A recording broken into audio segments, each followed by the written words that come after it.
Bismillahirrahmanirrahim. Assalamualaikum warahmatullahi wabarakatuh. Alhamdulillah, assalatu wassalamu ala rasulillah. Perkenalkan, saya Muhammad Awalul Agus bersama rekan saya Nur Ekawati dan Dwi Nur Hudaini Abdullah.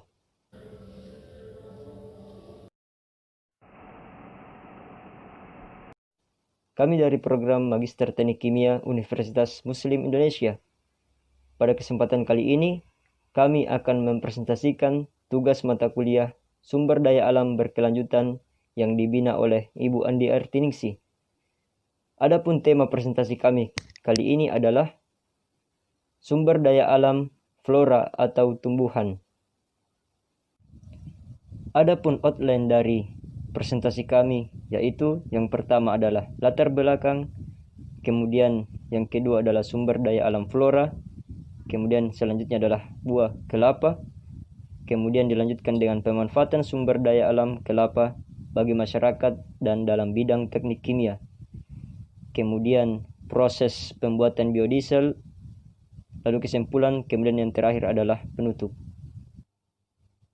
Kehidupan manusia di bumi ditunjang oleh ketersediaan sumber daya alam. Indonesia merupakan negara dengan iklim yang kondusif, tanah yang subur, serta mineral yang melimpah menjadikan Indonesia sebagai surga bagi berbagai macam makhluk hidup. Kondisi Indonesia tersebut membuatnya menjadi negara yang kaya akan sumber daya alam.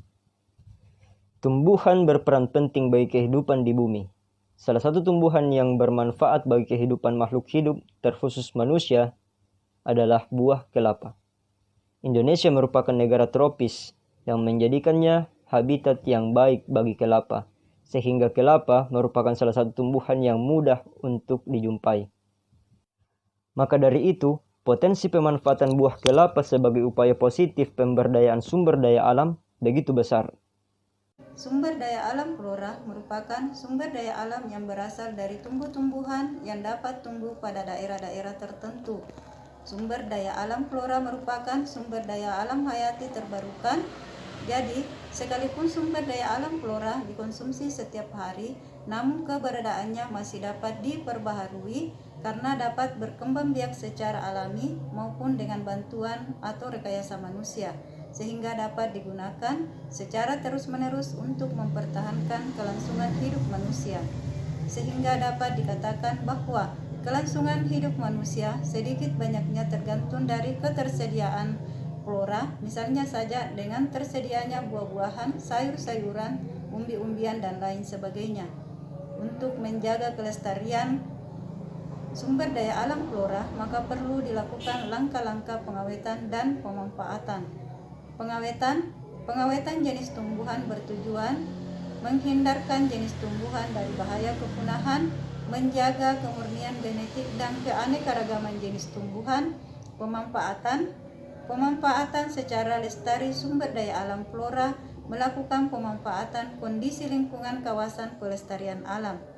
Di sini dapat kami contohkan sumber daya alam flora yang memiliki banyak manfaat bagi kehidupan manusia adalah tanaman kelapa.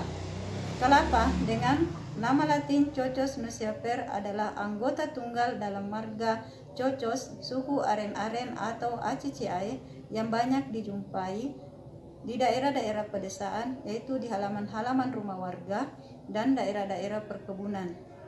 Tanaman kelapa berpotensi besar untuk dimanfaatkan karena mudah dijumpai, harganya murah, jumlahnya banyak, dan memiliki segudang manfaat mulai dari akar, batang, daun, dan buah. Baiklah, di sini saya akan menjelaskan mengenai manfaat sumber daya alam, khususnya buah kelapa, di lingkungan masyarakat dalam lingkup teknik kimia. Buah kelapa dapat kita jumpai di berbagai lingkungan masyarakat. Oleh karena itu, dalam proses pengolahannya sangat mudah. Buah kelapa dapat diolah menjadi olahan kue hingga olahan produk lainnya. Buah kelapa dapat pula diolah menjadi VCO atau virgin coconut oil yang dapat diminum dan baik untuk kesehatan. Buah kelapa, di sini kami lebih menekankan proses pengolahan minyak kelapa untuk menghasilkan sebuah produk biodiesel.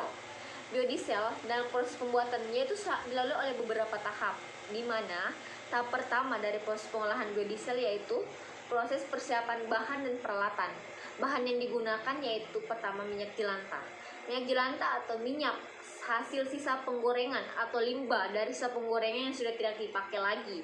Kemudian yang kedua, bahan kedua, metanol, aqua serta katalis. Peralatan yang digunakan dalam proses pengolahan biodiesel ini yaitu microwave. Proses kedua yaitu proses transesterifikasi. Proses transesterifikasi di mana minyak jelantah yang telah disiapkan dimasukkan ke dalam gas beker. Sementara itu dipersiapkan larutan metanol dan yang telah dicampurkan dengan katalis.